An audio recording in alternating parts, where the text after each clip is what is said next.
ഈ പരിപാടി നിങ്ങൾക്കായി സമർപ്പിക്കുന്നത് ആനമല വീട് തിരുവല്ലാമലയിലെ ഏറ്റവും മികച്ച അതിഥി മന്ദിരത്തിലേക്ക് സ്വാഗതം. തിരുവല്ലാമലയിലും പരിസരത്തും എത്തുന്ന സന്ദർശകർക്കും വിവിധ ചടങ്ങുകൾക്കും അനുയോജ്യമായ ഒരിടം. വിവാഹം, പിറന്നാൾ ആഘോഷം, കമ്പനി മീറ്റിംഗുകൾ, പരിശീലനങ്ങൾ, പൂർവ്വ വിദ്യാർത്ഥി സംഗമം തുടങ്ങി ചടങ്ങുകൾ എന്തുമാകട്ടെ, പാരമ്പര്യവും ആധുനികതയും സമ്മേളിക്കുന്ന ആനമല ഹോം സ്റ്റേസ് അതിനെ അവിസ്മരണീയമാക്കുന്നു.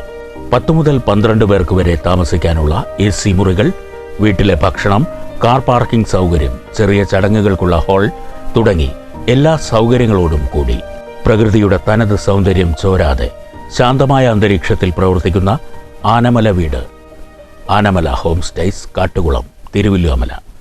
ജനഹൃദയങ്ങളിൽ ഇടം നേടിയ വിജയ ലോക്സ് ആൻഡ് പൈപ്സ് ഏകദേശം 3 തലമുറകളുടെ സേവന പാരമ്പര്യവുമായി 77 വർഷം പിന്നിടുന്നു. കേരളത്തിന് അകത്തും പുറത്തും ഇപ്പോൾ ഇന്ത്യക്ക് പുറത്തേക്കും സേവനം ആരംഭിച്ചിരിക്കുന്നു. ഡോർ ലോക്സിന് പുറമെ 20 കൊല്ലത്തോളമായി ലാക്ഫ്ലെക്സ് എന്ന ബ്രാൻഡോടുകൂടി ഫ്ലെക്സിബിൾ പൈപ്പ് നിർമ്മാണ രംഗത്തും മികവ് തെളിയിച്ച് മുന്നേറിക്കൊണ്ടിരിക്കുകയാണ്. ഇവിടെ ഗാർഹിക, വ്യവസായിക, കൃഷി ആവശ്യങ്ങൾക്ക് അനുയോജ്യമായ ഫ്ലെക്സിബിൾ ഹോസുകളാണ് നിർമ്മിച്ചുകൊണ്ടിരിക്കുന്നത്. നമ്മുടെ പരമ്പരാഗത ശൈലിയിൽ കിണറുകളിൽ നിന്ന് കുടിവെള്ളം പ്രകൃതി തരുന്ന എല്ലാ മൂല്യത്തോടും കൂടെ ഏറ്റവും പരിശുദ്ധമായി അടുക്കളയിലേക്ക് എത്തിക്കുക എന്ന ഉദ്ദേശത്തോടെ ക്വാളിറ്റിയിൽ യാതൊരു വിട്ടുവീഴ്ചയും ഇല്ലാതെയാണ് പൈപ്പുകൾ ഇവിടെ നിർമ്മിക്കുന്നത്. 1/2 ഇഞ്ച് മുതൽ 4 ഇഞ്ച് വരെ വ്യാസമുള്ള ഉറപ്പും മികവും ഗുണമേന്മയും ഒത്തുചേർന്ന് 30 മീറ്റർ നീളമുള്ള പൈപ്പുകൾ ഉൽപ്പാദിപ്പിക്കുന്നതോടൊപ്പം നീളം കുറഞ്ഞ കട്ട് പീസുകളും മിതമായ നിരക്കിൽ ആവശ്യക്കാർക്ക് എത്തിച്ചു കൊടുക്കുന്നു. കർഷകർക്ക് എന്നും ഒരു കൈത്താങ്ങായി Vijaya locks and pipes, behind gazebo heritage, Kolappully, Shoranur.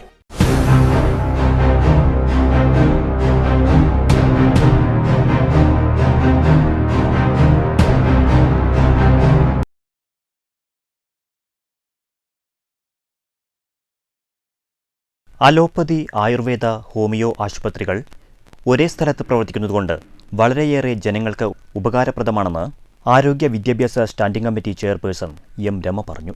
നമ്മളെ ഏറ്റവും പ്രധാനപ്പെട്ട ഒരു മേഖലയാണ് ആരോഗ്യം എന്ന് പറയുന്നത്. കാര്യം ആധുനിക സജ്ജീകരണങ്ങൾ ഓരോ ദിവസവും വരുന്തോറും രോഗങ്ങളുടെ എണ്ണം കൂടിക്കൊണ്ടിരിക്കുകയും ചെയ്യുന്ന ഒരു അവസ്ഥയിലേക്കാണ് നമ്മൾ കാര്യങ്ങൾ പോകുന്നത്. ആ രീതിയിൽ ആരോഗ്യ പരിപാലനം വളരെ മെച്ചപ്പെട്ട രീതിയിലായിരിക്കണം എന്നുള്ള കാര്യം തർക്കമൊന്നുമില്ല. അപ്പോൾ ആ രീതിയിൽ നമ്മൾ കേരളശ്ശേരി ഗ്രാമപഞ്ചായത്ത് ആരോഗ്യരംഗത്തെ അല്ലെങ്കിൽ അതിൽ പ്രധാനമായിട്ടും ഹോമിയോ, ആയുർവേദമൊക്കെ ഉണ്ടെങ്കിൽ പോലും ഏറ്റവും കൂടുതൽ ഇപ്പോഴും ആളുകൾ ഉപയോഗിക്കുന്ന അലോപ്പതി തന്നെയാണ്. ആ ഒരു മേഖലയിൽ എത്തരത്തിലുള്ള പ്രവർത്തനം നമുക്ക് കാഴ്ചവെക്കാൻ കഴിഞ്ഞിട്ടുണ്ട്. ഇപ്പോൾ ഞങ്ങളുടെ ആദ്യം തന്നെയുള്ള ഒരു പ്രത്യേകത എന്ന് പറയുന്നത് 3ഉം ഒരു കോമ്പൗണ്ട് തന്നെ ഉണ്ട്. ഇപ്പോൾ ജനങ്ങൾക്ക് വരുന്നവർക്കൊക്കെ ഏത് 3 ഒരുമിച്ച് പോകാനുള്ളൊരു സൗകര്യമാണ് ഞങ്ങളുടെ കേരളശ്ശേരിയിലുള്ളത്. അലോപ്പതിയിലാണെച്ചാലും 2 ഡോക്ടർമാർ സേവനമുണ്ട്. അതുപോലെ തന്നെ ഓൺലൈൻ OP സൗകര്യം ഉണ്ട്, ലാബുണ്ട്. അതുപോലെ നേത്ര പരിശോധന മാസത്തിലൊരിക്കൽ നടത്തി വരുന്നുണ്ട്. അതുപോലെ നമുക്ക് മാക്സിമം ജനങ്ങൾക്ക് ഉപയോഗിക്കുന്ന വേണ്ടത് ഷുഗർ, BP ഒക്കെ ആണല്ലോ ഇപ്പോൾ കൂടുതൽ കണ്ടുവരുന്നത്. അതെല്ലാം മരുന്നുകളൊന്നും യാതൊരു ബുദ്ധിമുട്ടും കൂടാതെ കൊടുക്കുന്നുണ്ട്. ഡോക്ടർ നല്ല രീതിയിലുള്ള സേവനമാണ്. പിന്നെ ഞങ്ങൾ അതിൻ്റെ വിലയിരുത്തൽ 2-3 പ്രാവശ്യമെങ്കിലും അതിലൊരു മെമ്പറാണെച്ചാലും അവിടെ പോയി അതിനുള്ള വിലയിരുത്തൽ ചെയ്യാറുണ്ട്.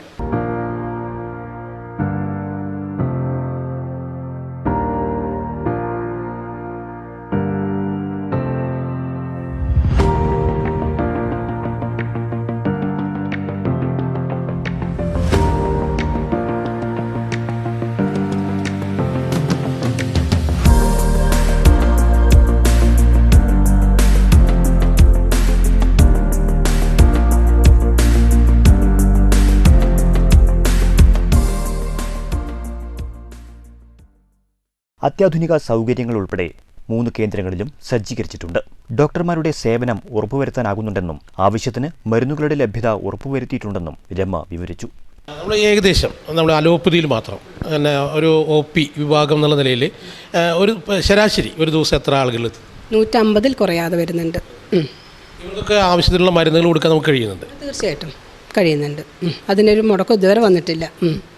ആശുപത്രിയുടെ അടിസ്ഥാന സൗകര്യങ്ങൾ മുഴുവൻ നമുക്ക് വികസിപ്പിക്കാനോ അല്ലെങ്കിൽ അടിസ്ഥാനത്തിന് സൗകര്യങ്ങൾ മെച്ചപ്പെടുത്താൻ നമുക്ക് കഴിഞ്ഞു. തീർച്ചയായിട്ടും ഞങ്ങൾ ആ കാര്യത്തിൽ മാത്രം ഒരു ഫണ്ടിൻ്റെ കുറവും അവിടെ കാണിക്കാറില്ല. അല്ലേ?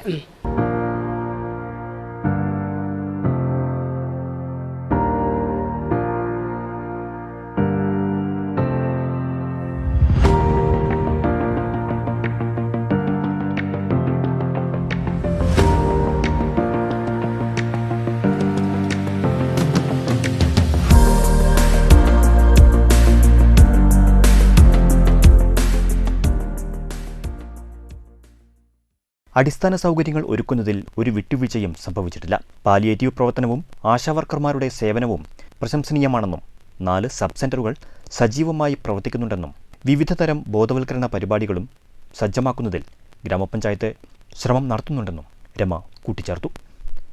ഈ ആരോഗ്യ മേഖല എന്ന് പറയുമ്പോൾ നമ്മൾ സ്വാഭാവികമായിട്ടും ഇപ്പോൾ പാലിയേറ്റീവിൻ്റെ പ്രവർത്തനങ്ങൾ വളരെ എല്ലാ പഞ്ചായത്തുകളിലും തന്നെ വളരെ ഭംഗിയായിട്ട് നടക്കുപോയിക്കൊണ്ടിരിക്കുകയാണ്.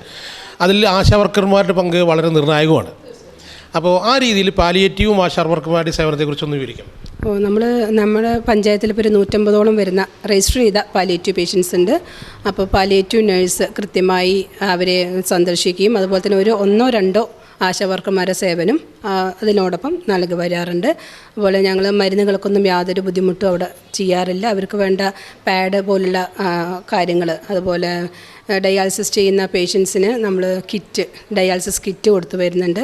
അതുപോലെ ഞങ്ങൾ പിന്നെ ഒരു യാത്രാബത്ത എന്നുള്ള രീതിയിൽ മാസം തോറും നൽകി വരാറുണ്ട്. മാക്സിമം അവർക്ക് വേണ്ട പരിചരണത്തിന് യാതൊരു ബുദ്ധിമുട്ടും ഇതുവരെ വരുത്തിയിട്ടില്ല. ഏത് രാത്രി ആണെച്ചാലും രാവിലെ ആണെച്ചാലും പാലിയേറ്റീവ് നേഴ്സ് അതിന് വളരെ തയ്യാറുള്ള ഒരു കുട്ടിയാണ്. മറ്റൊന്ന് പറയാനുള്ളത്, ഈ പാലിയേറ്റീവ് രംഗത്ത് നമ്മൾ ഈ പാലിയേറ്റീവിൻ്റെ ഉപയോഗം എത്രത്തോളം ഗുണഭോക്താക്കൾ ഉപയോഗപ്പെടുത്തുന്നുണ്ട്? ഉണ്ട്. ആവശ്യമുള്ളവർ വേണ്ടെങ്കിൽ വേണ്ട എന്ന് പറയുന്നുണ്ട്. അല്ലാത്ത മാക്സിമം ഇല്ലാത്ത നമുക്ക് രജിസ്റ്റർ ചെയ്തിട്ടുള്ള കിടപ്പ് രോഗികളായിട്ടുള്ള ആളുകൾ അല്ലെങ്കിൽ ഇപ്പോൾ മരുന്ന് എത്തിക്കുന്ന ആളുകൾ ഏകദേശം എത്രത്തോളം നമ്മുടെ പഞ്ചായത്തിലുണ്ട്? നമ്മളൊരു 80-85 പേഷ്യൻസാണ് നമുക്ക് മരുന്നിന് മാത്രം നമ്മുടെ ഹോസ്പിറ്റലിൽ മാത്രം ആശ്രയിച്ച് കഴിയുന്ന ആളുകൾ. കിടപ്പ് രോഗികൾ നമ്മൾ തന്നെ ഒരു 85-90 പേരാണ് ഉള്ളത്. മരുന്ന് മാത്രം കൊടുത്താൽ മതി എന്നുള്ള ആളുകളുണ്ടാവും. അല്ല, മരുന്നല്ല, അതുപോലെ യൂറിൻ ട്യൂബ് ഉണ്ട്, റേസ് ട്യൂബ്, അതെല്ലാം അതെല്ലാം സൗകര്യങ്ങളെല്ലാം നമ്മളിവിടെ ചെയ്തു കൊടുക്കുന്നുണ്ട്. അതുപോലെ തന്നെ ഞങ്ങൾ പാലിയേറ്റീവ് പേഷ്യൻസിന് അവരെ പറ്റുന്ന ആൾക്കാരെ, വീൽ ചെയറിലുള്ള ആൾക്കാരെ, തീരെ കിടപ്പുള്ള രോഗികളെ ഒഴിച്ച് ബാക്കി എല്ലാവരെയും അവരെ കുടുംബത്തോടൊപ്പം പാലിയേറ്റീവ് ടൂർ കൊണ്ടുപോകാറുണ്ട്. അതുപോലെ പാലിയേറ്റീവ് സംഗമങ്ങൾ നടത്താറുണ്ട്. നടത്തിയ ശേഷം അവർക്ക് ഒരുപാട് ഫീഡ്ബാക്കാണ് നമുക്ക് തന്നിട്ടുള്ളത്. അവർ മാനസികമായ അതെല്ലാ വർഷവും ഞങ്ങൾ അത് ചെയ്യാറുണ്ട്. അതുപോലെ തന്നെ അവർക്കുള്ള കുട്ടികൾക്കുള്ള പഠന കിറ്റുകൾ എല്ലാ വർഷവും സ്കൂൾ തുറക്കുന്ന സമയത്ത് പാലിയേറ്റീവ് രോഗികളുടെ പാലിയേറ്റീവ് കുടുംബത്തിൽ പാലിയേറ്റീവ് കിറ്റ്, ഞങ്ങൾ സ്കൂൾ കിറ്റുകൾ, ബാഗ്, ബുക്ക്, പെന്ന്, അങ്ങനെയുള്ള കാര്യങ്ങൾ ഞങ്ങൾ ചെയ്തു കൊടുക്കാറുണ്ട്. അതുപോലെ തീരെ വയ്യാത്ത 2-3 പേഷ്യൻസ് ഉണ്ട് ഞങ്ങളുടെ വാർഡിൽ. അവർക്ക് മാസം തോറും അരി തുടങ്ങിയ സാധനങ്ങൾ, അതിനോടനുബന്ധിച്ചുള്ള സാധനങ്ങളും ഞങ്ങൾ എത്തിച്ചു വരുന്നുണ്ട്. കൃത്യമായിട്ടുള്ളൊരു ആരോഗ്യരംഗത്ത് കൃത്യമായിട്ടൊരു ഇടപെടൽ നടത്തുന്നു എന്ന് തന്നെ അവകാശപ്പെടാൻ കഴിയും. തീർച്ചയായിട്ടും അതിൻ്റെ ഒരു മാനസിക സുഖം ഞങ്ങൾ അനുഭവിക്കുന്നുണ്ട്. അപ്പോൾ ഞങ്ങൾ പൈസ ഇല്ലെങ്കിൽ കൂടി ആരേനും എവിടെ നിന്നാണോ ലഭിക്കുക അവിടെ പോയി ചെന്ന് അവരെ കണ്ട് ഇവർക്ക് വേണ്ടിയുള്ള സാമ്പത്തിക സഹായം ഞങ്ങൾ ചെയ്തു കൊടുക്കാറുണ്ട്. അതുപോലെ ആയുർവേദത്തിൽ ഇപ്പോൾ ഈ വർഷം അമ്മയും കുഞ്ഞും എന്നുള്ള പരിപാടി നടത്തി വരുന്നുണ്ട്. അത് പ്രസവാനന്തര മരുന്നുകൾ കൊടുക്കുന്നത്. ഇപ്പോൾ കുറേ പാവപ്പെട്ട കുടുംബങ്ങൾ നമ്മുടെ പഞ്ചായത്തിലുണ്ട്. ചെറിയൊരു കാർഷിക കുടുംബമാണ് ഞങ്ങളുടെ പഞ്ചായത്ത് എന്ന് പറയുന്നത് തന്നെ. അപ്പോൾ അവർക്ക് ഒരു നമ്മൾ ആയുർവേദ ഷോപ്പിലൊക്കെ പോയി കഴിഞ്ഞാൽ ഒരു 5000 രൂപയോളം വരുന്ന നമ്മളൊരു 56 വരെയൊക്കെ കഴിക്കാനുള്ള മരുന്നുകൾ നമ്മളിവിടെ സൗജന്യമായിട്ട് നൽകി വരുന്നുണ്ട്. അത് ഞങ്ങളുടെ വലിയൊരു പ്രൊജക്റ്റ് തന്നെയാണ്. അത് ഇവിടെ നിന്നല്ല, നമ്മൾ കോങ്ങാട് മണ്ണൂർ പഞ്ചായത്തിൽ നിന്നൊക്കെ വരുന്നുണ്ട്. അപ്പോൾ അവർക്ക് ഞങ്ങൾക്ക് കൊടുക്കാൻ ഇപ്പോൾ സാധിക്കാറില്ല. അവർക്കും കൂടി കൊടുക്കണമെന്നുണ്ട്. ഞങ്ങളുടെ പഞ്ചായത്തുള്ള ആൾക്കാർക്ക് ഇപ്പോൾ അത് ഉപയോഗപ്പെട്ടു വരുന്നുണ്ട്. അപ്പോൾ ഒരു മെച്ചപ്പെട്ട രീതിയിൽ തന്നെയാണ് നമ്മുടെ ഗവൺമെൻറ് ഹോസ്പിറ്റലിൻ്റെ അല്ലെങ്കിൽ ഒരു പ്രാഥമിക ആരോഗ്യ കേന്ദ്രത്തിൻ്റെ മറ്റൊന്ന്. ഈ പ്രാഥമിക ആരോഗ്യ കേന്ദ്രം ഒരു ഭാഗത്ത് പ്രവർത്തിക്കുമ്പോഴും ഇതിൻ്റെ സബ് സെൻ്ററുകൾ പലതും പൂട്ടിക്കിടക്കുന്ന ഒരു അവസ്ഥയിൽ പല പഞ്ചായത്തിലും കണ്ടിട്ടുണ്ട്. ഒരു പേരിന് മാത്രം സബ് സെൻ്റർ എന്ന് എഴുതിയിട്ട് ഒരു പ്രവർത്തനരഹിതമായ ഒരു കാഴ്ചയാണ് പല സ്ഥലങ്ങളിലും കാണാറ്. എന്താണ് കേരള ഗ്രാമപഞ്ചായത്തിൽ? ഞങ്ങളിവിടെ 4 സബ് സെൻ്ററാണ് ഉള്ളത്. 4 സബ് സെൻ്ററും നല്ല രീതിയിൽ തന്നെ പ്രവർത്തിച്ച് വരുന്നുണ്ട്. ഇപ്പോൾ ഒരു 6 മാസത്തിൽ നിന്ന് ഇങ്ങോട്ട് പൂർണ്ണമായും സജീവമായി പ്രവർത്തിച്ച് വരുന്നുണ്ട്. അപ്പോൾ നമ്മളെ വാർഡുകളിൽ മാസത്തിൽ 4 പ്രാവശ്യം അവർ വന്ന് ഷുഗർ, BP, HB പരിശോധനകൾ, അത് അമ്മമാർക്കും കുട്ടികൾക്കും ഗർഭിണികൾക്കും മുലയൂട്ടുന്ന അമ്മമാർക്ക്, അതുപോലെ കൗമാര കുട്ടികൾക്ക് ഇതെല്ലാം പ്രത്യേകം കൗൺസിലിംഗ് ക്ലാസ്സുകൾ വയ്ക്കുന്നുണ്ട്. ക്ലിനിക്കുകൾ എല്ലാം വളരെ സജീവമായിട്ട് തന്നെ ഞങ്ങൾ മെമ്പർ അടക്കം അതിൽ സജീവമായി പ്രവർത്തിക്കാറുണ്ട്.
ആയുർവേദ ആശുപത്രി കേന്ദ്രീകരിച്ച് വിവിധ ക്യാമ്പുകൾ സംഘടിപ്പിക്കാറുണ്ടെന്നും ഹോമിയോ ആശുപത്രിയുടെ പ്രവർത്തനവും തൃപ്തികരമാണെന്നും രമ പറഞ്ഞു.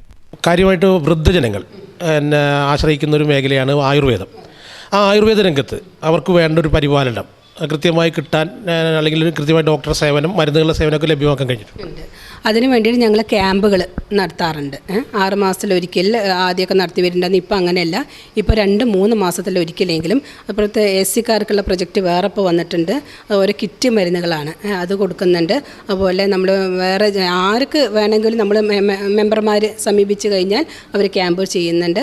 അതുപോലെ ഒരുപാട് ആൾക്കാർ, ഒരു 80ഓളം വരുന്ന ആൾക്കാർ ആയുർവേദം, ഹോമിയോക്കാളും കൂടുതൽ ആയുർവേദത്തിലാണ് പ്രിഫറൻസ് കൊടുക്കുന്നത്. ഈ ഹോമിയോ ആശുപത്രി നേരത്തെ പറഞ്ഞ പോലെ കുറേ ആളുകൾ നല്ല തൃപ്തികരമായിട്ടുള്ള പ്രവർത്തനമാണ് ഹോമിയോ ആശുപത്രിയുടെ. ആ ഹോമിയോ ആശുപത്രിയും ഇതേപോലെ തന്നെ നമുക്ക് നല്ല രീതിയിൽ കൊണ്ടു നടക്കാൻ കഴിഞ്ഞിട്ടുണ്ട്. നടക്കുന്നുണ്ട്. സ്ഥിരം ഡോക്ടർ തന്നെ സ്ഥിരമായിട്ട് ഒരു 60-65 പേര് സ്ഥിരമായി വരുന്നതിൻ്റെ ലക്ഷണം തന്നെ നമുക്ക് മനസ്സിലാക്കാൻ കഴിയും. അവർക്ക് അതിലൂടെ സമാധാനം കിട്ടുന്നുണ്ടല്ലോ മരുന്നുകളിലൂടെ. ചില ആൾക്കാർ പറയും ഹോമിയോ ഞങ്ങൾക്ക് ശരിയാവുന്നില്ല പറയും, അവർ വരാറില്ല, ആയുർവേദം ചെയ്യാറുണ്ട്. അതുപോലെ ഹോമിയോയിൽ തന്നെ അതേ കൊണ്ട് മാത്രം അസുഖം മാറും എന്നുള്ള കുറേ പേര് ഇപ്പോഴും ഉണ്ട്. അവർ സ്ഥിരമായി ഇവിടേക്ക് വരാറുണ്ട്. മരുന്ന് ഈ 3 ഹോസ്പിറ്റലുകളും ഡോക്ടർമാർ സ്ഥിരം ഡോക്ടർമാരാണ്. ഏകദേശം സമയം എന്ന് പറയുമ്പോൾ എല്ലാവർക്കും അറിയാവുന്നൊരു സമയം തന്നെയാണ്, അത് നമ്മൾ ചോദിക്കുന്നില്ല. കറക്റ്റ് 9 മണിക്ക് എത്താറുണ്ട്. 1:30 വരെ OP ചെയ്യും. നമ്മളൊരു പ്രാഥമിക ആരോഗ്യ കേന്ദ്രം എന്ന് പറയുമ്പോൾ അവിടെ ഒരു ചികിത്സയ്ക്ക് ചെല്ലുക എന്ന് മാത്രം ധരിക്കുന്ന കുറേ ആളുകളുണ്ട്. നമുക്കൊരു പനി വന്നാൽ ആ പനിക്ക് ഡോക്ടറെ കാണിക്കാം. പക്ഷേ ആരോഗ്യ മേഖലയിൽ അല്ലെങ്കിൽ പ്രാഥമിക ആരോഗ്യ കേന്ദ്രത്തിൻ്റെ സേവനങ്ങളെക്കുറിച്ച് ഇപ്പോഴും ധാരണയില്ലാത്ത ഒരുപാട് ആളുകളുണ്ട്. അവിടുത്തെ ഒരു ഏകദേശ രൂപം ഒന്ന് ചുരുക്കി പറയാൻ കഴിയും. നമ്മൾ മുലയൂട്ടുന്ന അമ്മമാരുണ്ട്, സ്ത്രീകളുണ്ട്, കുട്ടികളുണ്ട്, കൗമാരക്കാരുണ്ട്, വൃദ്ധരുണ്ട്. ഇവർക്കൊക്കെ പ്രത്യേക സ്കീമുകളുമുണ്ട്. ഇതൊന്നും കൃത്യമായിട്ട് ഇപ്പോഴും നേരത്തെ സൂചിപ്പിച്ച പോലെ നമുക്കൊരു രോഗം വന്നു, ആ രോഗത്തിന് ഡോക്ടറെ കാണുക എന്നതിലുപരി ഇപ്പോഴും അവിടെ നടക്കുന്ന സേവനങ്ങളെക്കുറിച്ച് കൃത്യമായിട്ട് അറിയാത്ത ഒരു നല്ല വിഭാഗം ആളുകളുണ്ട്. അത് ശരിയാണ്. ഒരുപാട് ആൾക്കാരുണ്ട് ഇങ്ങനെ സേവനങ്ങൾ അറിയാതെ ഒരുപാട്. നമ്മളിപ്പോൾ അതിന് വേണ്ടിയിട്ടാണ് ഇപ്പോൾ നമ്മുടെ വാർഡുകളിലേക്ക് നേരിട്ട് ചെന്നിട്ട് ആളുകളെ കാണുകയും ആശാവർക്കർ വഴിയും അതുപോലെ MLSPമാർ വന്നിട്ടുണ്ട്, അവർ വഴിയും അവരെ കാര്യങ്ങൾ പറഞ്ഞ് ബോധ്യപ്പെടുത്തുകയും ഒരു കൂട്ടം ഓരോ വാർഡിലും ഓരോ കേന്ദ്രങ്ങൾ വഴി ഇപ്പോൾ ഒരു സ്ഥലത്ത് ഇന്നൊരു സ്ഥലത്താണെന്ന് വെച്ചാൽ ഒരു 10 ദിവസം കഴിഞ്ഞ് ചെയ്യുമ്പോൾ വേറൊരു സ്ഥലത്ത്, അങ്ങനെ എല്ലാ ജനങ്ങളെയും കൂട്ടി സംയോജിപ്പിച്ചുകൊണ്ട് അവരെ കാര്യങ്ങൾ പറഞ്ഞ് മനസ്സിലാക്കി കൊടുക്കുന്ന ഒരു സ്കീമും കൂടി ഇപ്പോൾ വന്നിട്ടുണ്ട്. നേരത്തെ സൂചിപ്പിച്ചു നേത്ര പരിശോധന. അത് നേത്ര പരിശോധന എല്ലാ ഹോസ്പിറ്റലിലും കിട്ടിക്കൊള്ളുന്നില്ല. പക്ഷെ അത് അറിയാവുന്ന ആളുകൾ എത്രത്തോളം ഇവിടെ ഉപയോഗപ്പെടുത്തുന്നതാവാം. പക്ഷെ അത് എല്ലാ ദിവസങ്ങളും ഉണ്ട്. ഇല്ല, മാസത്തിൽ ഒരു പ്രാവശ്യമാണുള്ളത്. അത് ഞങ്ങൾ ജനങ്ങളെ ഇപ്പോൾ വാട്സപ്പ് വഴിയും ഇപ്പോൾ അല്ലാത്തന്നെ ആശാവർക്കർ എങ്ങനെയാലും ആഴ്ചയ്ക്ക് ഒരു ദിവസമെങ്കിലും ഓരോ ഏരിയയിൽ കൂടെ നിർബന്ധമായി പോകുന്നുണ്ട് മെമ്പർമാരാണെങ്കിലും. അതുവഴി ഞങ്ങൾ ഒരുവിധം ആളുകളെ അതിലെത്തിക്കാൻ ശ്രമിക്കാറുണ്ട്. പിന്നെ അതിനോടൊപ്പം തന്നെ സ്ത്രീകൾക്ക് ക്യാൻസർ രോഗനിർണയ ക്യാമ്പുകൾ എല്ലാ വർഷവും ഞങ്ങൾ നടത്തി വരാറുണ്ട്. മാക്സിമം സ്ത്രീകളെ രോഗലക്ഷണങ്ങളും ഒക്കെ കണ്ടുപിടിച്ച് അതിന് വേണ്ടി ആശാവർക്കർമാരെ നിരന്തരം 1 മാസത്തോളം ഫീൽഡിൽ ഇറക്കി അവർക്ക് ഓരോ ലക്ഷണങ്ങളൊക്കെ ചോദിച്ച് മനസ്സിലാക്കി ഡോക്ടറോട് ചോദിച്ച് ഇവരെ വരുത്തണോ, ഇവർക്ക് ഇങ്ങനെ ലക്ഷണങ്ങളുണ്ടെന്ന് നേരിട്ട് ചോദിച്ച് പറഞ്ഞിട്ട് നിർബന്ധമായും അവരെ ഫീൽഡിൽ കൊണ്ടുവരാറുണ്ട്, ക്യാമ്പുകൾ നടത്താറുണ്ട്. അതുപോലെ ഞങ്ങൾ PMC യോഗങ്ങൾ നിർബന്ധമായിട്ടും എല്ലാ മാസവും കറക്റ്റ് ഒരു ഡേറ്റ് വെച്ചിട്ടുണ്ട്. ആ ഡേറ്റിന് ഞങ്ങൾ കൂടി എന്തൊക്കെയാണ് ഞങ്ങളുടെ പോരായ്മകൾ, അതോ വാർഡിൽ എന്തൊക്കെ ആവശ്യങ്ങളാണ് ഇനിയുള്ളത്, അതിനനുസരിച്ച് ഞങ്ങൾ അവർക്ക് വേണ്ട സാധനങ്ങളൊക്കെ എത്തിച്ചു കൊടുക്കാറുണ്ട്. അതുപോലെ നമുക്ക് സ്ത്രീകൾക്ക് മെൻസ്ട്രൽ കപ്പ് ഞങ്ങൾ 2 പ്രാവശ്യം ജില്ലാ പഞ്ചായത്തിൻ്റെ പ്രൊജക്റ്റ് വെച്ചിട്ട് ചെയ്തു കൊടുത്തിട്ടുണ്ട്. ഇങ്ങനെയുള്ള കാര്യങ്ങളൊക്കെ ആശാവർക്കർമാർ നല്ല രീതിയിലുള്ള സേവനം തന്നെയാണ്. അവർ മൂലം നമുക്ക് ഒരുപാട് ജനങ്ങൾക്ക് അപ്പോൾ നല്ലൊരു രീതിയിൽ തന്നെ നമ്മുടെ കുടുംബാരോഗ്യ കേന്ദ്രത്തെ കൊണ്ടു നടക്കാൻ പഞ്ചായത്തിന് കഴിയുന്നുണ്ട് എന്നുള്ളൊരു വാസ്തവമാണ്.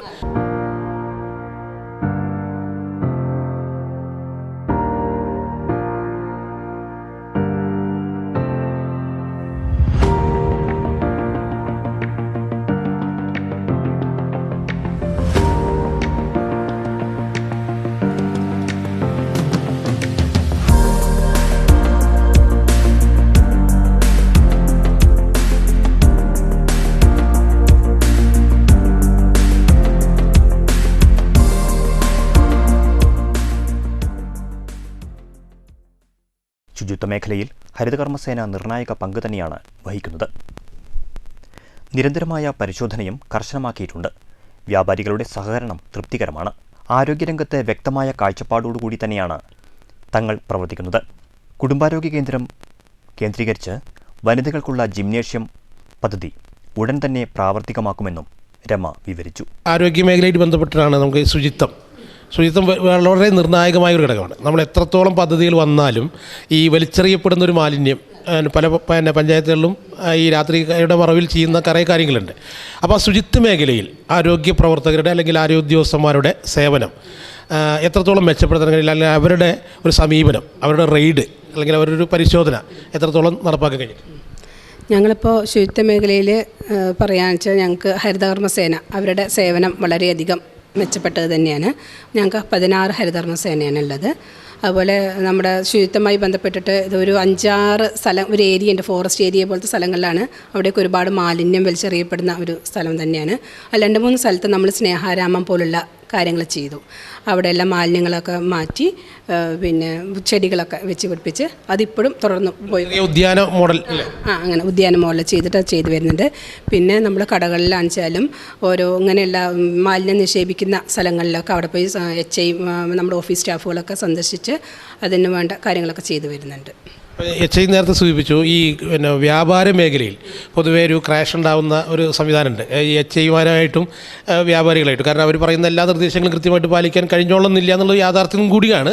എങ്കിൽ പോലും ഒരു പരിധി വരെ അത് പരിഹരിക്കാൻ കഴിഞ്ഞിട്ടുണ്ട്. ഉണ്ട്, തീർച്ചയായിട്ടും. ഞങ്ങൾ വ്യാപാരികളുടെ മീറ്റിംഗ് ആണെച്ചാലും ഇടയ്ക്കിടയ്ക്ക് കൂടാറുണ്ട്. അവരുടെ സജഷൻ പറയും, ഞങ്ങൾക്ക് ഇത്രേ ചെയ്യാൻ പറ്റുമെന്നൊക്കെ പറയും. എന്നാലും അവർ മാക്സിമം അവരിപ്പോൾ ചെയ്തു വരുന്നുണ്ട്. മറ്റൊന്ന്, നേരത്തെ ഹരിതകർമ്മ നമ്മൾ റഫായിട്ട് സൂചിപ്പിച്ചുള്ളൂ. ഹരിതകർമ്മ സേനയുടെ പ്രവർത്തനം അല്ലെങ്കിൽ അവർക്ക് വേണ്ട സൗകര്യങ്ങൾ എന്ന് പറഞ്ഞാൽ യൂണിഫോം ഉണ്ട്, വണ്ടികളുണ്ട്, അവർക്ക് ഉപയോഗിക്കേണ്ട കുറേ കാര്യങ്ങളുണ്ട്. അതൊക്കെ കൃത്യമായിട്ട് നടപ്പിലാക്കാൻ പഞ്ചായത്തിന് കഴിയും. ചെയ്തിട്ടുണ്ട്. ഞങ്ങൾ എല്ലാ വാർഡിലും മിനി MCFകൾ സ്ഥാപിച്ചിട്ടുണ്ട്. അത് അവർക്ക് നല്ലൊരു സൗകര്യമാണ്. സാധനങ്ങൾ അവിടെയും ഇവിടെയും വെക്കാതെ ഈ MCFൽ തന്നെ കൊണ്ടുവയ്ക്കാൻ സാധിക്കുന്നുണ്ട്. അതുപോലെ നമുക്ക് നല്ലൊരു MCFും ഇവിടെ പ്രവർത്തിച്ച് വരുന്നുണ്ട്. പിന്നെ അവർക്കുള്ള യൂണിഫോം, തൊപ്പി, അങ്ങനെയുള്ള കാര്യങ്ങളെല്ലാം അവർക്ക് അടിസ്ഥാന സൗകര്യങ്ങൾ, ചെയർ, ഫാന്, പിന്നെ കുടിവെള്ളം എല്ലാം നമ്മൾ എത്തിച്ചു കൊടുക്കാൻ സാധിച്ചിട്ടുണ്ട്. അതിനോടൊപ്പം തന്നെ നമുക്ക് ഹരിതകർമ്മസേനയ്ക്ക് ഒരു വാഹനം ലഭിച്ചിട്ടുണ്ട്. അത് ഇപ്പോൾ ഒരാൾ അതിനെ സജീവമായിട്ട് നമുക്ക് ഡ്രൈവിംഗ് പഠിക്കാൻ പോകുന്നുണ്ട്. അത് പഠിച്ചതിനനുസരിച്ച് ആ വാഹനം ഉപയോഗിക്കാൻ തുടങ്ങും, സാധനങ്ങൾ കളക്ട് ചെയ്യാൻ വേണ്ടിയിട്ട്.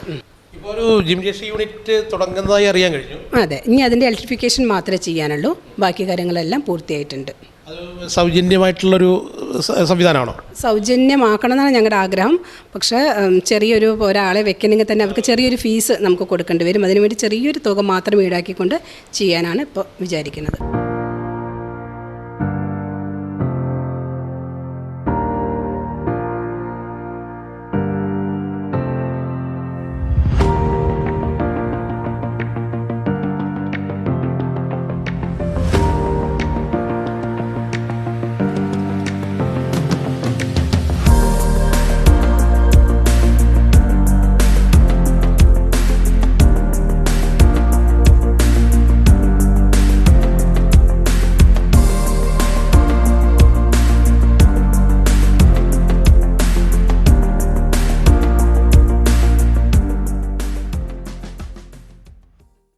പഞ്ചായത്തിൽ പ്രവർത്തിക്കുന്ന LP സ്കൂളുകൾ മികച്ച നിലവാരം പുലർത്തുന്നതായും വേണ്ടത്ര അടിസ്ഥാന സൗകര്യങ്ങൾ ഒരുക്കുന്നതിന് പഞ്ചായത്തിന് കഴിഞ്ഞതായും വിദ്യാഭ്യാസ സ്ഥാപനങ്ങളിൽ നിന്നും ആവശ്യപ്പെടുന്ന പദ്ധതികൾ നിർവഹിക്കാൻ പഞ്ചായത്ത് സദാ സന്നദ്ധമാണെന്നും ബഡ്സ് സ്കൂളിൻ്റെ പ്രവർത്തനം ഉടൻ ആരംഭിക്കുമെന്നും രമ പറഞ്ഞു. അതുപോലെ ആരോഗ്യത്തോടൊപ്പം തന്നെ അല്ലെങ്കിൽ തുല്യതമായിട്ട് നിൽക്കുന്ന ഒരു സംഭവമാണുള്ള വിദ്യാഭ്യാസം. നമുക്ക് LP സ്കൂളുകളാണ് ഇപ്പോൾ പഞ്ചായത്തിൻ്റെ കീഴിൽ. എത്ര സ്കൂളുകൾ പഞ്ചായത്തിൻ്റെ കീഴിൽ പ്രവർത്തിക്കും? ഞങ്ങളുടെ 2 സ്കൂളുകളുള്ളത്. ഒന്ന് കുണ്ടളശ്ശേരി 4-ാം വാർഡിലാണ് ഒരു സ്കൂൾ പ്രവർത്തിക്കുന്നത്. അതുപോലെ തടുക്കശ്ശേരി പടിഞ്ഞാറേമുറി സ്കൂളുണ്ട്, അത് 13-ാം വാർഡിലാണ് പ്രവർത്തിക്കുന്നത്. സ്കൂളുകൾ പ്രവർത്തിക്കുന്നു എന്ന് പറയുമ്പോൾ അതിൽ അടിസ്ഥാന സൗകര്യം എന്നൊരു ഘടകമുണ്ട്. ആ അടിസ്ഥാന സൗകര്യങ്ങൾ ഏർപ്പെടുത്താൻ, അടിസ്ഥാന സൗകര്യങ്ങളോടൊപ്പം തന്നെയാണ് അവിടുത്തെ വിദ്യാഭ്യാസത്തിൻ്റെ കാര്യങ്ങളിലും നീങ്ങിപ്പോവുക. അത് എത്രത്തോളം പഞ്ചായത്തിൽ ഇടപെടുന്നുണ്ട്? ഞങ്ങൾ മാക്സിമം അവർ പറയുന്ന കാര്യങ്ങൾ നമ്മൾ ചെയ്തു കൊടുക്കാറുണ്ട്. ഇപ്പോൾ നമ്മുടെ കുണ്ടളശ്ശേരി സ്കൂളിലൊരു അടുക്കള വളരെ മോശമായിരുന്നു, നമ്മളത് ചെയ്തു കൊടുത്തിട്ടുണ്ട്. അവർ പറയുന്ന കാര്യങ്ങൾ മാക്സിമം നമ്മുടെ ഭാഗത്തു നിന്ന് വിദ്യാഭ്യാസത്തിന് യാതൊരു കുറവും വരുത്താത്ത രീതിയിൽ ചെയ്തു കൊടുക്കുന്നുണ്ട്. അതുപോലെ കുട്ടികൾക്ക് പഠന വൈകല്യമുള്ള കുട്ടികളുണ്ട്, അവർക്ക് വേണ്ടി സ്പെഷ്യൽ ക്ലാസ്സുകളൊക്കെ വെച്ച് ചെയ്യുന്നുണ്ട്. തൃപ്തികരമായിട്ട് റിസൾട്ട് നമുക്ക് കിട്ടുന്നുണ്ട്? തീർച്ചയായിട്ടും കിട്ടുന്നുണ്ട്. ആദ്യത്തെ അപേക്ഷിച്ച് ഇപ്പോൾ നല്ല രീതിയിൽ പ്രവർത്തിച്ച് വരുന്നുണ്ട്. ശ്രദ്ധയിൽപ്പെടുന്ന എല്ലാ കാര്യങ്ങളിലും നമ്മൾ ഗൗരവമായിട്ട് തന്നെ എടുക്കുന്നു, അതിന് പരിഹാര മാർഗ്ഗങ്ങൾ നിർദ്ദേശിക്കുന്നു എന്നുള്ളതാണ് സത്യം. തീർച്ചയായിട്ടും അങ്ങനെയാണ് ഞങ്ങൾ ചെയ്യുന്നത്. സ്കൂളുകൾ ബേസ് ചെയ്തിട്ട് ഫണ്ടുകളുടെ അപാകത വല്ലതും ഉണ്ടായിട്ടുണ്ട് ഇതുവരെ? ഇല്ല, വലിയ ബുദ്ധിമുട്ടുകൾ ഉണ്ടായിട്ടില്ല. പിന്നെ നമ്മളിപ്പോൾ കുണ്ടലശ്ശേരി സ്കൂളിൽ 100 വർഷം തികയാണ്. ഇപ്പോൾ മാർച്ച് 10-നാണ് അതിൻ്റെ പരിപാടി. വളരെ ഗംഭീരമായി തന്നെ MLA വരുന്നുണ്ട്, അതിൻ്റെ ഭാഗമായിട്ട് ചെയ്യാൻ ഉദ്ദേശിക്കുന്നുണ്ട്. അതുപോലെ തന്നെ ബഡ്സ് സ്കൂള് നമുക്ക് 1 കോടി രൂപ ഫണ്ട് MLA വകയിരുത്തിയിട്ടുണ്ട്. അത് വളരെ നന്നായിട്ട് ചെയ്യാൻ ശ്രമിക്കുന്നുണ്ട്. അതുപോലെ നമ്മുടെ കുണ്ടലശ്ശേരി സ്കൂളിൽ ഓട്ടിസം സെൻറ്ററും കൂടി പ്രവർത്തിച്ച് വരുന്നുണ്ട്. അതിൻ്റെ ഒരു പോർഷൻ നമ്മുടെ ഓട്ടിസം സെൻറ്ററിലെ കുട്ടികളിലെ അമ്മമാർക്ക്, അവർ ഈ കുട്ടികൾ വന്നിരുന്നാൽ കൊണ്ടുപോകുന്ന സമയം വരെ സ്കൂളിൻ്റെ പരിസരത്ത് ഇങ്ങനെ വെറുതെ ഇരിക്കുകയാണ്. അപ്പോഴാണ് നമ്മുടെ കാഴ്ചപ്പാടോടുകൂടി MLAയോട് സംസാരിക്കുകയും അവർക്ക് വേണ്ടി എന്തെങ്കിലും കൈത്തൊഴിലുകൾ ചെയ്യാനുള്ള ഒരു പ്രൊജക്റ്റും കൂടി ബഡ്സ് സ്കൂളിൻ്റെ ഭാഗമായിട്ട് കേന്ദ്രീകരിച്ച് നടത്താനുള്ള തീരുമാനം കൂടി ഉണ്ട്. അത് അമ്മമാർക്ക് വളരെ ഒരു പ്രയോജനപ്രദമാകുന്ന ഒരു കാര്യം തന്നെയാണ്. ഈ വർഷം തന്നെ നമുക്ക് ബഡ്സ് സ്കൂൾ പ്രതീക്ഷിക്കാൻ പറ്റും? തീർച്ചയായിട്ടും ഈ വർഷം തന്നെ മാക്സിമം ചെയ്യുന്നതാണ് MLA നമുക്ക് 2 ദിവസം മുമ്പും കൂടി ഉറപ്പ് തന്നിട്ടുള്ളത്.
ക്ലബ്ബുകളുടെയും വായനശാലകളുടെയും സേവനം എടുത്തു പറയേണ്ടതാണെന്നും പഞ്ചായത്തിന് ഒരു ആവശ്യം വരുമ്പോൾ യുവജന പങ്കാളിത്തം ലഭിക്കാറുണ്ടെന്നും കോവിഡ് കാലഘട്ടത്തിൽ അത് തെളിയിച്ചതാണെന്നും രമ കൂട്ടിച്ചേർത്തു.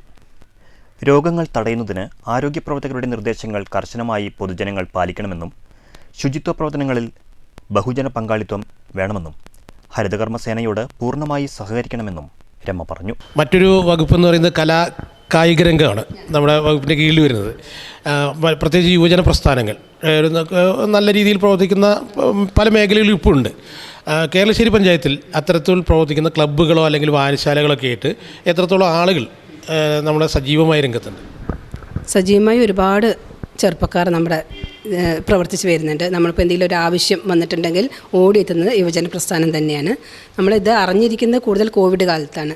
കോവിഡ് കാലത്ത് നമ്മൾ രോഗികളെ ഹോസ്പിറ്റലിൽ എത്തിക്കാനും അതുപോലെ സ്കൂളിലുള്ള കുട്ടികളെ എക്സാം സമയത്ത് അവരെ കൊണ്ടുപോകാനും അതിനൊക്കെ നമ്മൾ ഒരുപാട് ഇവർ തന്നെയാണ് സഹായിച്ചിട്ടുള്ളത്. അവർക്ക് മറക്കാൻ പറ്റാത്ത സേവനങ്ങൾ അവർ ചെയ്തിട്ടുണ്ട്. അതുപോലെ തീരെ നമുക്ക് എല്ലാവരും മടിക്കുന്ന ഒരു സമയം തന്നെയാണ് മരണം വന്നു കഴിഞ്ഞാൽ, കോവിഡ് മൂലം മരണം വന്നു കഴിഞ്ഞാൽ അതിനെല്ലാം നമ്മുടെ യുവജന പ്രസ്ഥാനമാണ് സഹകരിച്ചിട്ടുള്ളത്. ഏകദേശം എത്രത്തോളം ക്ലബ്ബുകൾ നമ്മുടെ പഞ്ചായത്തിൽ പ്രവർത്തിക്കുന്നുണ്ട്? ക്ലബ്ബുകൾ ഒരുപാട് 18 പ്രവർത്തിക്കുന്നുണ്ട്. ആരും രജിസ്റ്റർ ചെയ്തിട്ടില്ല. അതുപോലെ നമ്മുടെ വായനശാലകൾ 2 രജിസ്റ്റർ ചെയ്തിരിക്കുന്നത്. അപ്പോൾ അവർക്ക് നമ്മൾ അതിനുള്ള ഫണ്ട് കാര്യങ്ങളൊക്കെ ചെയ്യാറുണ്ട്. അപ്പോൾ രജിസ്റ്റർ ചെയ്യുന്ന ഒരു നിർബന്ധമാക്കിയിട്ടുള്ളൊരു അറിയിപ്പൊന്നും കൊടുത്തിട്ടില്ല, അല്ലെങ്കിൽ അത്തരത്തിൽ ആനുകൂല്യങ്ങൾ കിട്ടാൻ അവർക്കും കുറേ കൂടെ സാധ്യതകളുണ്ട്. അതെന്തുകൊണ്ട് ഉപയോഗിക്കുന്നില്ല എന്നുള്ളൊരു പ്രശ്നം അതാണ്. അത് ഉപയോഗിക്കുന്നില്ല. ഇനി വരും വർഷങ്ങളിൽ നിർബന്ധമായി നമ്മൾ പഞ്ചായത്തിൻ്റെ രീതിയിലും നമ്മൾ അവരോട് പറഞ്ഞിട്ടുണ്ട്. എന്തൊക്കെ നമ്മൾ ഈ നേരത്തെ സൂചിപ്പിച്ച പോലെ ആധുനിക സജ്ജീകരണങ്ങൾ വരുന്നുണ്ടെങ്കിൽ പോലും രോഗികളുടെ എണ്ണം കൂടി വരികയാണ്. അത് നമ്മൾ കൂടുതൽ രോഗികൾ ആശുപത്രിയിൽ എത്തുക എന്നതിനേക്കുള്ളുപരി കുറയ്ക്കുക എന്നുള്ളതാണല്ലോ. അപ്പോൾ ഒരു ആരോഗ്യ സ്റ്റാൻഡിംഗ് കമ്മിറ്റി ചെയർപേഴ്സൺ എന്ന നിലയിൽ എന്താണ് പൊതുജനങ്ങളോട് പറയാനുള്ളത്? നമ്മളിപ്പോൾ ഡോക്ടറെ അടുത്ത് പോയ ഡോക്ടർ പറയുന്നൊരു കാര്യം, ഇപ്പോൾ 15 വയസ്സ് മുതലേ ഷുഗർ പേഷ്യൻസ്, BP പേഷ്യൻസും കാണാൻ തുടങ്ങി വളരെയധികം വിഷമം തോന്നുന്നൊരവസ്ഥയാണെന്ന് പറയാറുണ്ട്. അപ്പം നമുക്ക് ചെയ്യാനുള്ളത് ആരോഗ്യ പ്രവർത്തകരുടെ നിർദ്ദേശങ്ങൾ ജനങ്ങൾ കുറച്ചെങ്കിലും പാലിച്ചിട്ടുണ്ടെങ്കിൽ നമുക്ക് ഒരുവിധം രോഗങ്ങളിൽ നിന്ന് രക്ഷ നൽകാം കഴിയുമെന്നാണ് പറയാനുള്ളത്. ഇപ്പോൾ കുട്ടികളുടെ ഭക്ഷണശീലങ്ങളാണെച്ചാലും ഇപ്പോൾ വീട്ടിലുണ്ടാക്കിയ ഭക്ഷണങ്ങളൊന്നും കുട്ടികൾ കഴിക്കാറില്ല, ഒക്കെ പുറത്തുനിന്നാണ്. അതൊക്കെ കുറച്ച് അത് മാതാപിതാക്കളും കൂടി ശ്രദ്ധിച്ച് അതെല്ലാം കുറച്ച് കൊണ്ടുവന്ന് നമ്മളെ ഡോക്ടേഴ്സുമാരും അതുപോലെ ആശാ വർക്കർമാരും അതെല്ലാം നമുക്ക് വീടുകളിൽ ചെന്നിട്ടാണ് ഇത്രയും കാര്യങ്ങൾ പറഞ്ഞു കൊടുക്കുന്നത്. അപ്പോൾ അതൊക്കെ കുറച്ചെങ്കിലും പാലിച്ചാൽ നമുക്ക് കുറച്ചൊക്കെ അസുഖങ്ങൾ കുറയ്ക്കാൻ പറ്റും എന്നാണ് എനിക്ക് പറയാനുള്ളത്.